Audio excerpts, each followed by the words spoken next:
ये आश्रम किसका है? तो गुरु जी ने पूरी कहानी सुनाई।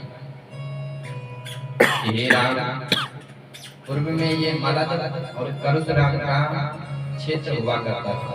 ये पूरा क्षेत्र, इस क्षेत्र में एक यक्षिणी बस गई और उस यक्षिणी ने इस पूरे क्षेत्र को उजाड़ दिया। यहाँ के जितने भी लोग हैं सबको खा लिया और यहाँ से वो चली गई। तो गुरु जी ने केवल इतना बताया और आगे आगे गुरु जी जा रहे हैं, पीछे लक्ष्मण और उसके बाद राम जी हैं।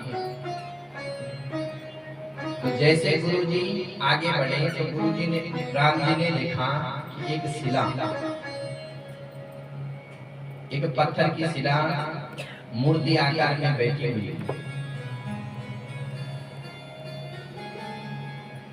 तो राम जी ने गुरु जी से पूछा कि गुरुदेव ये कौन है? गुरु जी ने उस पर ध्यान नहीं दिया, गुरु जी ने उसको छोड़ दिया, त्याग दिया। लेकिन राम जी की दृष्टि पड़ गई और पूरी कथा सुनाई।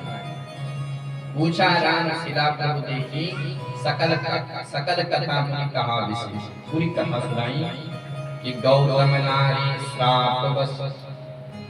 अब संत की दृष्टि देखो, संत ने ये नहीं कहा कि गौतम नारी पाप बस।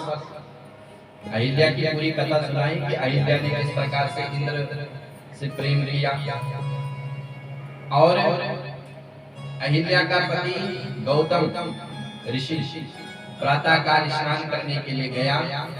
इंद्र आए और इंद्र ने अहिल्या के साथ दुराचार किया। संत को सब पता है, लेकिन फिर भी संत ने कहा कि गौतम नारी श्राप बस।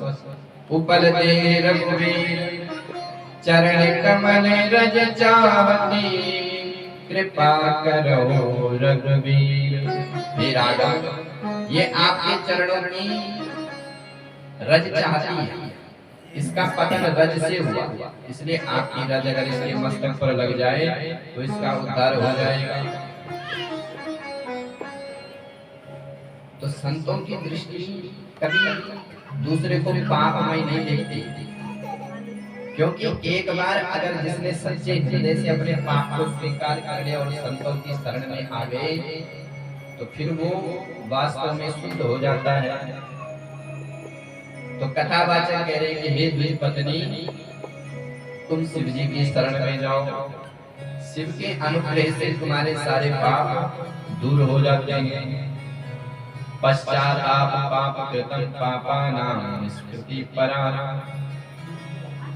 सर्वेषां वर्णितं सत्ति सर्व पाप विशोधनम्। हे देवी, प्रायश्चित करने से सारे पाप दूर हो जाते हैं। व्यक्ति से कोई पाप बन गया तो उसका प्रायश्चित कर लो, अगर प्रायश्चित हो गया तो सारा पाप खत्म हो जाता है। चंचला ने पूछा गुरुदेव प्रायश्चित के लिए क्या करना पड़ेगा? तो कथावाचक जी कह रहे हैं एतत् शिव पुराणस्य कथा श्रवणतो यथा जायते चित्त शुद्धिर्न तथान्ये रूपयायते। हे देवी, चित्त शुद्धि के लिए सबसे सरल और सबसे श्रेष्ठ साधन है भगवान शिव की कथा। एक बार किसी ने इस शिव महापुराण की कथा को सुन लिया तो उसका चित्त बिल्कुल साफ हो जाता है। सोद्यमानम दर्पणम यथा भवति निर्मलम।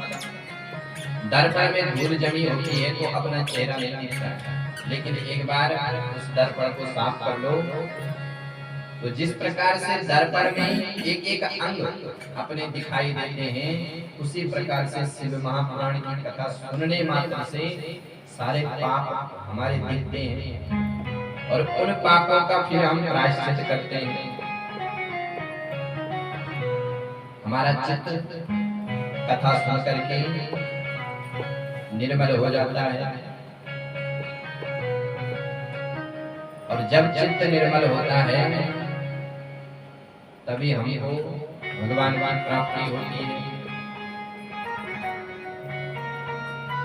जिन कानों ने भगवान की कथा नहीं सुनी, वो कान सर्पों के बिल के समान है। कान तो है, लेकिन जैसे सर्पों के बिल होते हैं उसी के समान है। जिन नयनों ने, जिन आंखों ने कभी संत का दर्शन नहीं किया, वो आंखें मोर पंख के समान, मोर पंख में जो आंखें बनी होती उसी के समान है। जिनका हृदय कभी भगवान की भक्ति से प्रसन्न नहीं होता है, वो हृदय, वो जीव सबके समान है। जिन हरि कथा सुनई नहीं काना, जिन हरि कथा सुनई नहीं काना, श्रवण रंद्र